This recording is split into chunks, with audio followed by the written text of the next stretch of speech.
Hi, welcome back to the course Life of Christ. We're in class 39 today on Matthew 16, where Jesus is asking Peter and the disciples who that they think he is. This is actually one of my favorite stories in all of the Gospels, and especially in this particular story, it's one of those where if you've been to the site and you see the geography of the site and what's there, it really impacts how you understand the story. So let's go to the place. We know it as Caesarea Philippi, but actually the place used to be called Panias several hundred years before Jesus even arrived on the scene. If you look at a map, here you see the Sea of Galilee, kind of as a point of reference down here. And then you go straight north and you go up to the Mount Hermon area. You see a satellite picture with the snow on top of Mount Hermon. And then you see the star at Caesarea Philippi. That is what was Panias. And so it's about maybe 35 miles north of the Sea of Galilee. Quite a ways for Jesus and his disciples to go. And we'll see why later on. If you start to zoom in on it a little bit more from an aerial view, you see other major locations in the area like Nimrod's Fortress.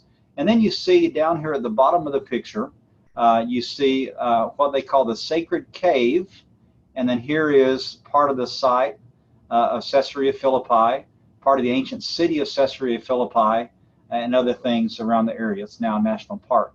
If you zoom in a little bit more, you see again the Sacred Cave. You can barely see the mouth of the cave there and the area around it. See the parking lot there. And then over kind of across the road, you have the palace of Agrippa II, Herod Agrippa II. Okay, now a little bit of history of the site. Way back in the time of Alexander the Great, in about 330 BC, when he began to change much of the world and try to Hellenize it, to bring Greek culture and influence to all the rest of the world, one of the things that he did was to try to take over the religions of the people.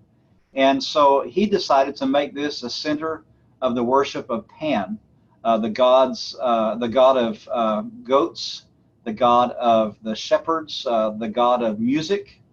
And so he established Panias, or what's now Caesarea Philippi, as a center of Pan worship. And this continued on through the time of Christ and after, in addition to other kinds of worship that were there. Now, if you look at a picture of the area as the artists think it might have looked back in the time of Jesus, there's actually a sign right next to this cave that has this picture. And so if you look at it, in the time of Jesus, the great cave, the sacred cave, would have been over here, kind of behind the temple of Augustus. And they called that cave the Grotto of Pan also. And then you had the court of Pan and his nymphs, the ones that kind of danced with him and served him. You have little niches in the wall back here where they put actual idols of different gods that they had. Then there was a temple to the god Zeus, a major Greek god. They had a court of Nemesis, what our word is for enemy, for example. Then there was the tomb that was temple of the sacred goats, and also a temple of Pan and the dancing goats. I didn't know goats danced.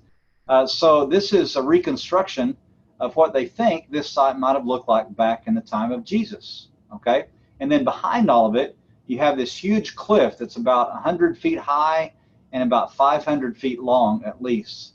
And so if you can imagine the kind of scene that would have confronted Jesus and his disciples when they arrive at this place would have been pretty chaotic and totally devoted to pagan worship. Now, if you look around at the rest of the site, again, a little bit from the air, you see today what it looks like as compared to before. Okay, so today you have again the cave, or the sacred cave, the Grotto of Pan, however you want to call it. You have the niches in the walls back here where they would put the gods, all through here. You have all this area, which was the area of the temples and the altars to different gods. You have the big cliff behind it here still. And then you have the Jordan River. This is a place where the Jordan River starts. Back before 749 AD, the river used to come out of the cave itself, out of the mouth of the cave, and then flow down. But after 749, when there was a great earthquake, then it changed the course of the river, and now it comes down from underground and then goes on down south. Okay, and then down here you can just kind of walk around the rest of the site. Now, if you get closer, you see again, start to see the size of it, the river, and then the cave in the background there. And then if you get up on the platform itself, you see remnants of the altars and of the temples that were up in this large place of pagan worship there. And over on this far side, that's where the cave is there. Okay. Again, you see some of the niches cut into the side of the cliff where they would put different gods of different shapes and sizes there. Okay. And then the cave really is the most impressive piece of it. It's probably maybe 40 feet wide at least, and maybe 20 or 30 feet tall, and maybe 40 or 50 feet deep. It's a pretty impressive place, and we'll talk more about that cave in just a little bit. Now, if you go back and you think about what were some of the beliefs about this site, just like there were pagan beliefs about the Sea of Galilee, the abyss, the monsters that were there, this place was similar. As a place of worship, they thought that perhaps this cave was the entrance to the underworld. They would call this maybe the entrance to Hades.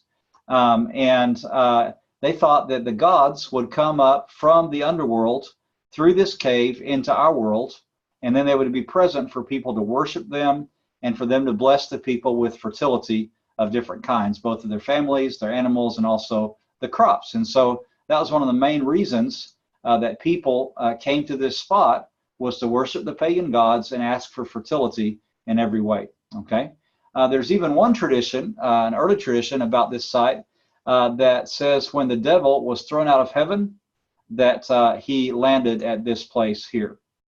And so it became a place from the time of Alexander the Great of pagan worship of a number of gods.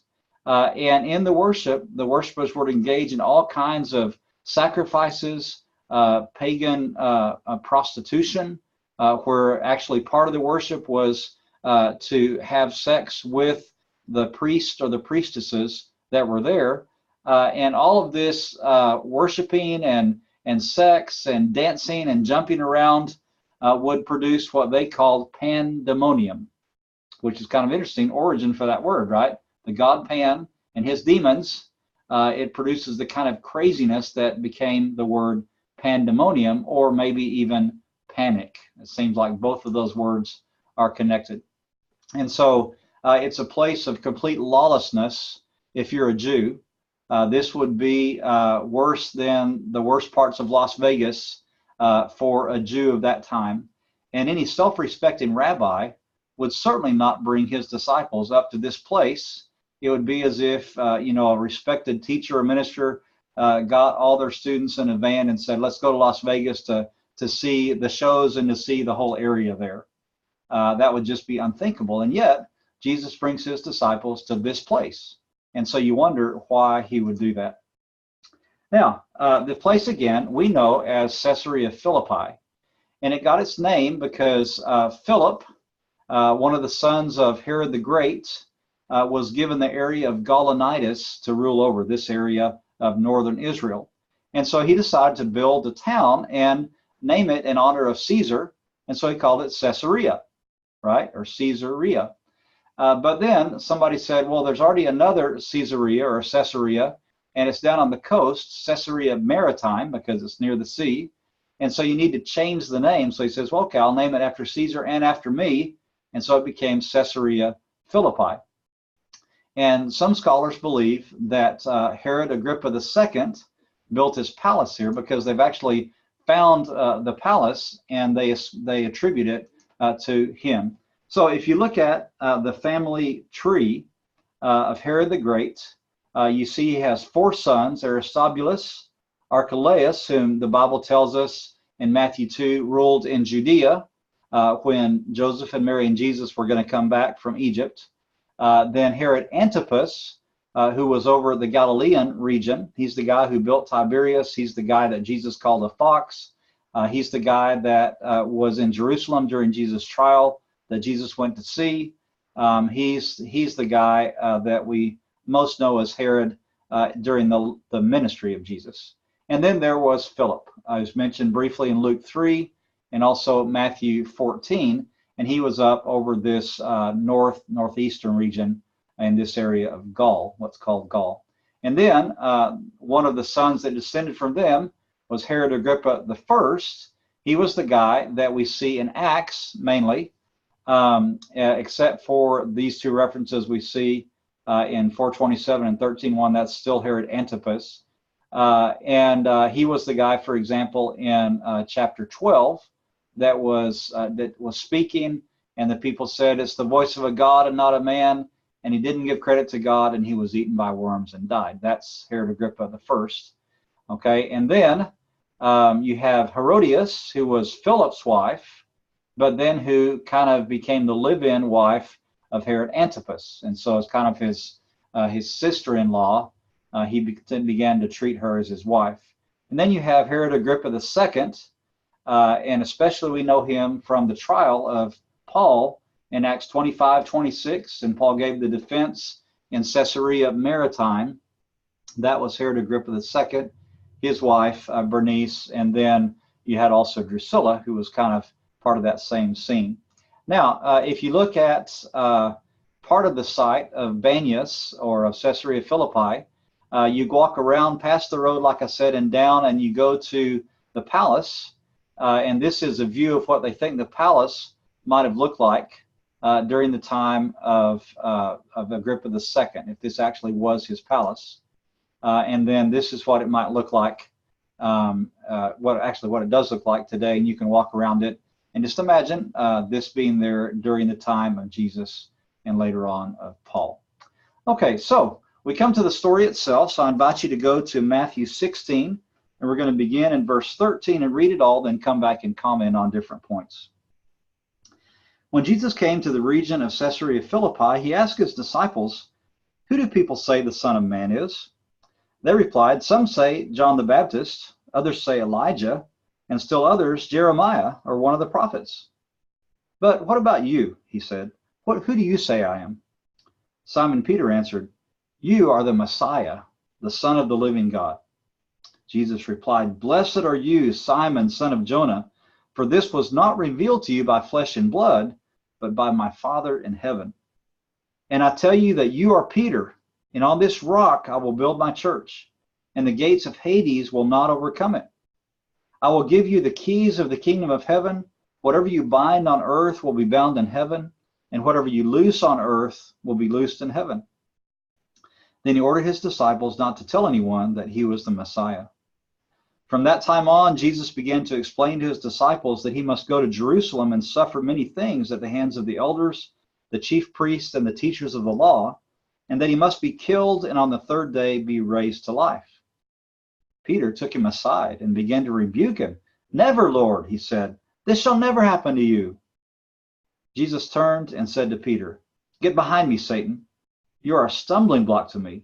You do not have in mind the concerns of God, but merely human concerns."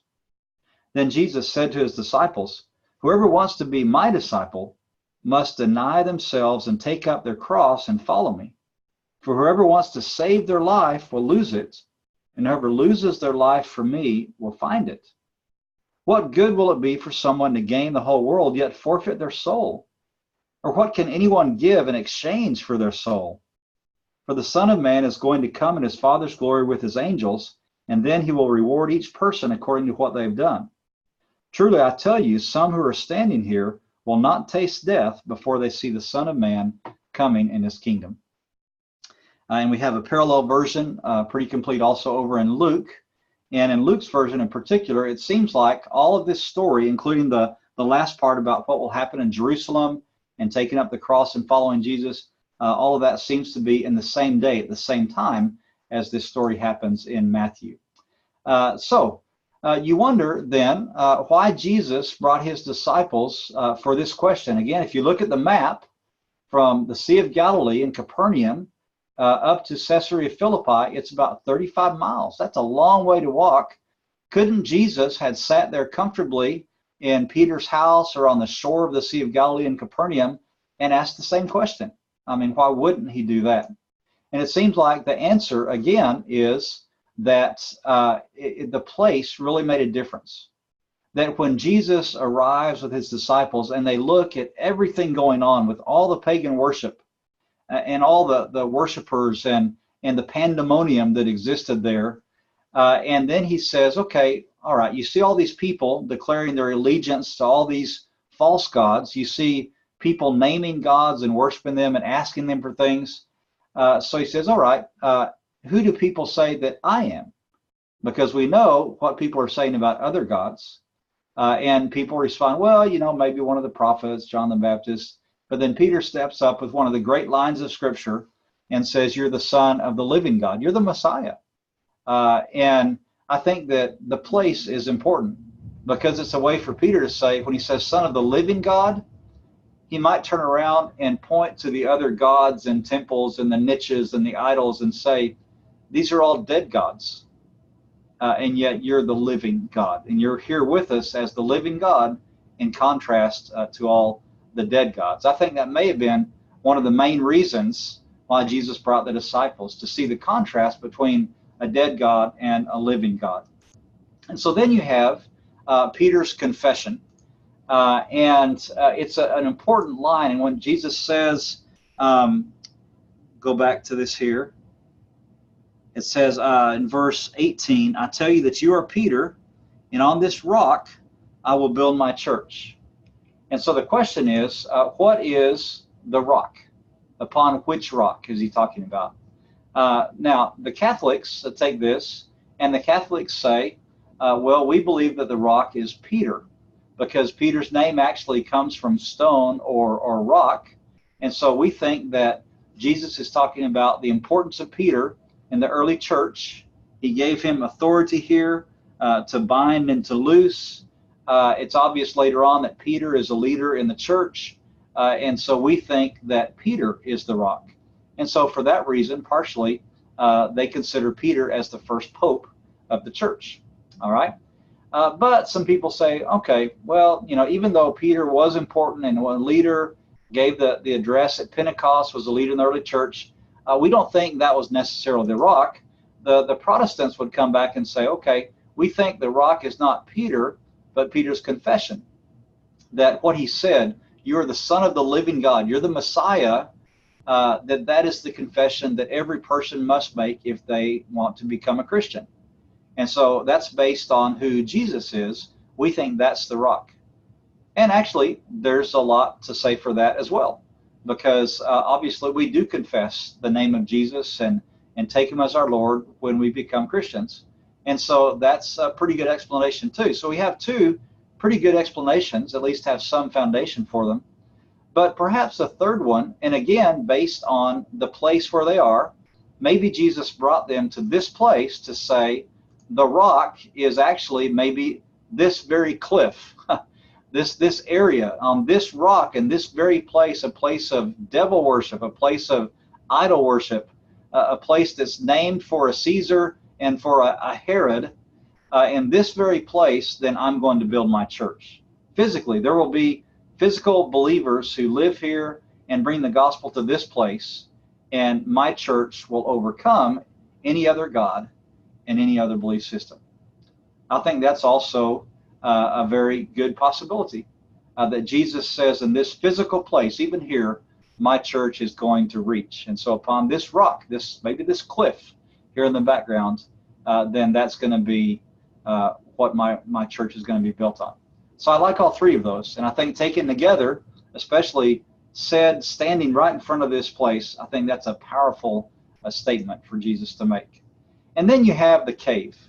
And you say, okay, does the cave have anything to do with why Jesus brought his disciples here? And it seems like it does, because the local name for this cave, it's called this by the local people, was the gates of hell, or the gates of Hades.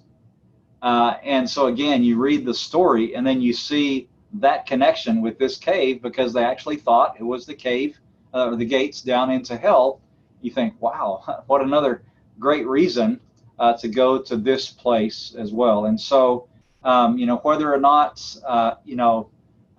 they really believe that, it's an interesting phrase that Jesus uses as he tells this story. Okay? And as he goes and he makes this promise, then he says, the promise is that the gates of hell will not prevail against the church. The gates of hell will not overcome it. All right? And so you think again about that, and you think about the phrasing, the gates of hell will not prevail, will not overcome. Now, an idea here that Ray Vanderland has brought out, I really appreciate from his videos. He says, what are gates for? If you look at this gate right here, for example, this is the Damascus gate in Jerusalem. And if you think about gates in the history of war, gates are more for defense than for offense, right? The gates are to defend the city so that the people can be safe inside the city. And so if you have a situation where Jesus is saying the gates of hell will not overcome or will not prevail, then the question is, who is attacking whom? And it seems that Jesus is saying, look, the gates of hell, that means Satan is on the defensive. He's being attacked by the Christians, which means the Christians are on the offensive. The Christians are going and they're taking the battle to the enemy. And that's a powerful way to think about this story. That instead of being defensive, and instead of hiding in churches like fortresses or castles, instead of trying to protect ourselves from the evils of the world and kind of waiting for the battle and for people to come to us, Jesus is saying, look, this is an advance. This is a campaign against the enemy.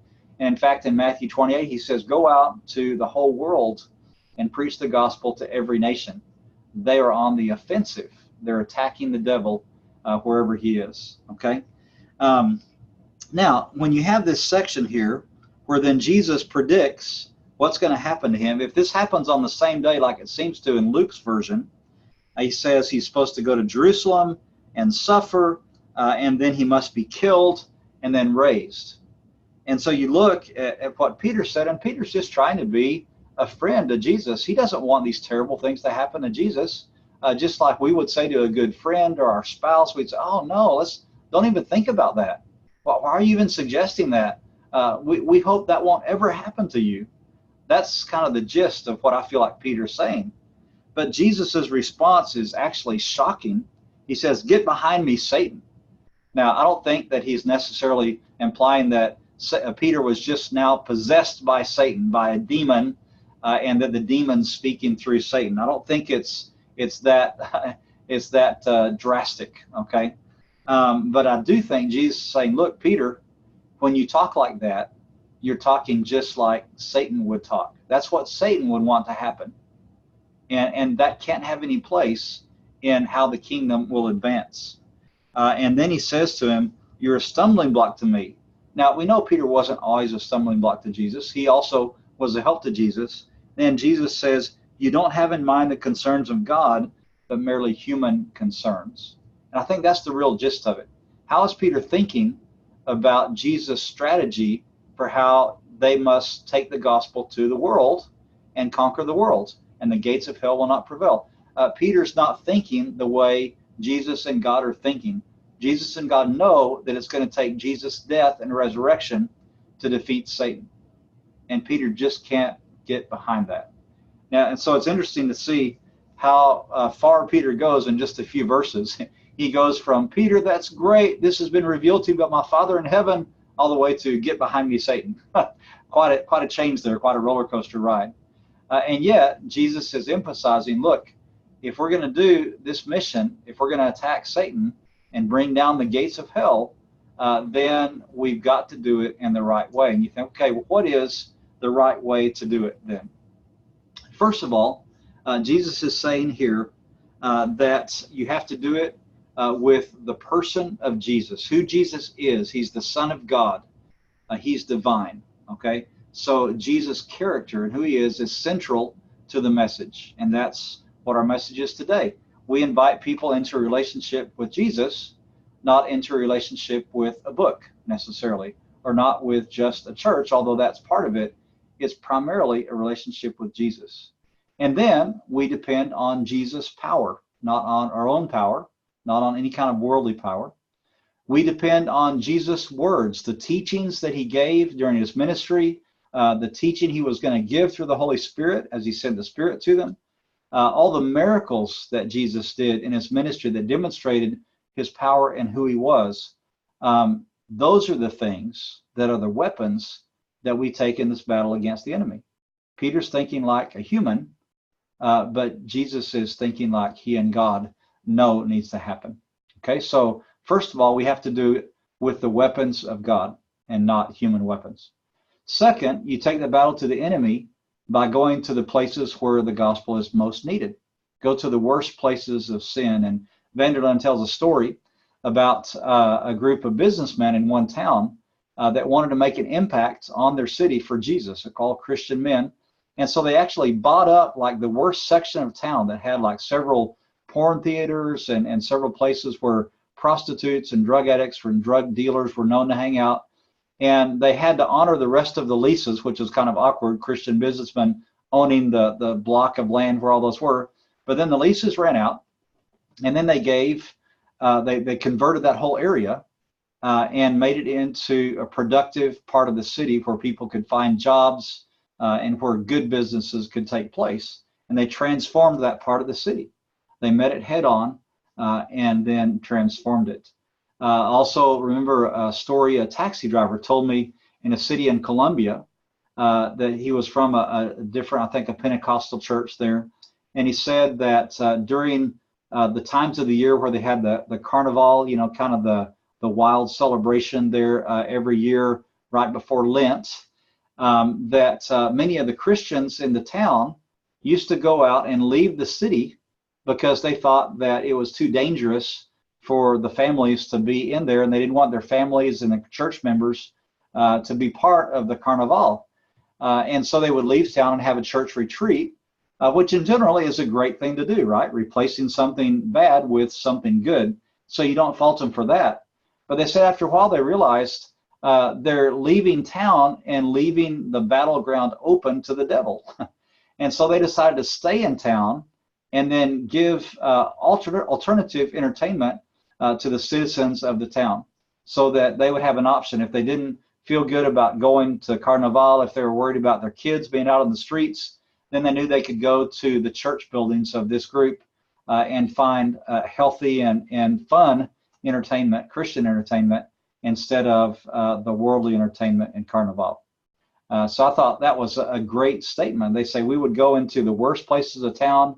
We would walk along the streets and pray for the drug dealers and the prostitutes and the gang members, and we would pray that every place physically and spiritually would be taken for Jesus. So you take the battle to the enemy by going to the worst places, and that's scary and it's dangerous sometimes, but it's also one of the best ways to show the gospel and its power. And then also we take the battle to the enemy by going to every people group in the world. It's easy to stay at home. It's easy to not travel. It's easy to not make adjustments to other cultures or languages. And yet, Jesus says, go to the whole world. And that may mean we actually go to other places and spend time there. Or it may mean that we look around our cities and we see who is in our city from other nations or other people groups, and then cultivate friendships with them so that they, who know the culture and the language where they came from, that they can take the gospel message back to their families and friends in the various countries where they're from. That's also a great way to spread the gospel and go to all the nations even without leaving town. So some wonderful ideas and teachings from this place at Caesarea Philippi that are greatly affected again by the actual location that really help us understand the teachings of the story. Thanks for your attention. I'll see you next time. Bye-bye.